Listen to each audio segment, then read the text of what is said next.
It's only now that I understand the depth of the depravity of this creature, this monster that I unwillingly helped to create. As if what he had already done wasn't enough. He found a new way to desecrate, to humiliate, to destroy. As if the suffering wasn't enough, the loss of innocence, the loss of everything to so many people. Small souls trapped in prisons of my making, now set to new purpose, and used in ways I never thought imaginable. He lured them all back to a familiar place, back with familiar tricks. He brought them all together. Are they still aware? I hope not. It keeps me awake at night.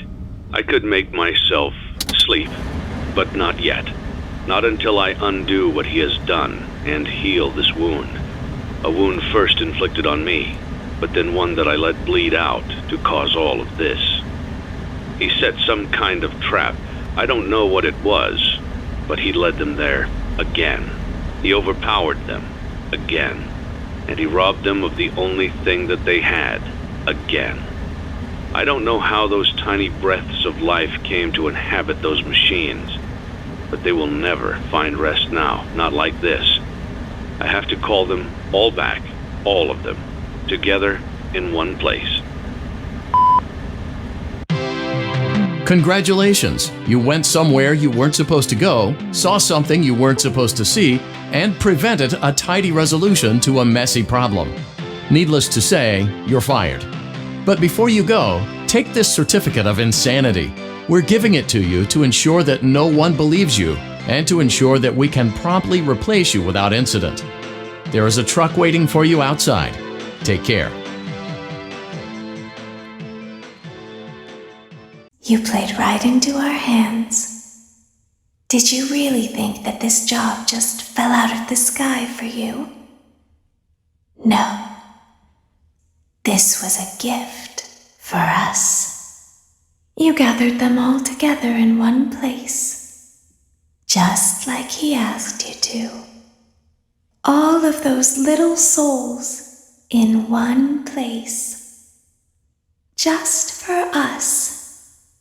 A gift. Now we can do what we were created to do and be complete. I will make you proud, Daddy. Watch, listen, and be full. Connection terminated. I'm sorry to interrupt you, Elizabeth, if you still even remember that name, but I'm afraid you've been misinformed.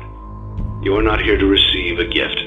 Nor have you been called here by the individual you assume, although you have indeed been called. You have all been called here, into a labyrinth of sounds and smells, misdirection and misfortune. A labyrinth with no exit, a maze with no prize. You don't even realize that you are trapped. Your lust for blood has driven you in endless circles, chasing the cries of children in some unseen chamber, always seeming so near, yet somehow out of reach. But you will never find them. None of you will. This is where your story ends. And to you, my brave volunteer, who somehow found this job listing not intended for you. Although there was a way out planned for you, I have a feeling that's not what you want. I have a feeling that you are right where you want to be. I am remaining as well. I am nearby. This place will not be remembered, and the memory of everything that started this can finally begin to fade away, as the agony of every tragedy should.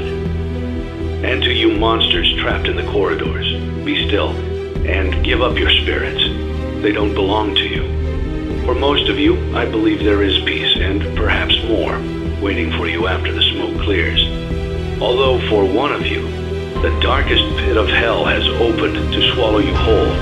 So don't keep the devil waiting, old friend. My daughter, if you can hear me, I knew you would return as well. It's in your nature to protect the innocent. I'm sorry that on that day, the day you were shut out and left to die, no one was there to lift you up into their arms the way you lifted others into yours. And then, what became of you? I should have known you wouldn't be content to disappear. Not my daughter. I couldn't save you then, so let me save you now. It's time to rest for you and for those you have carried in your arms.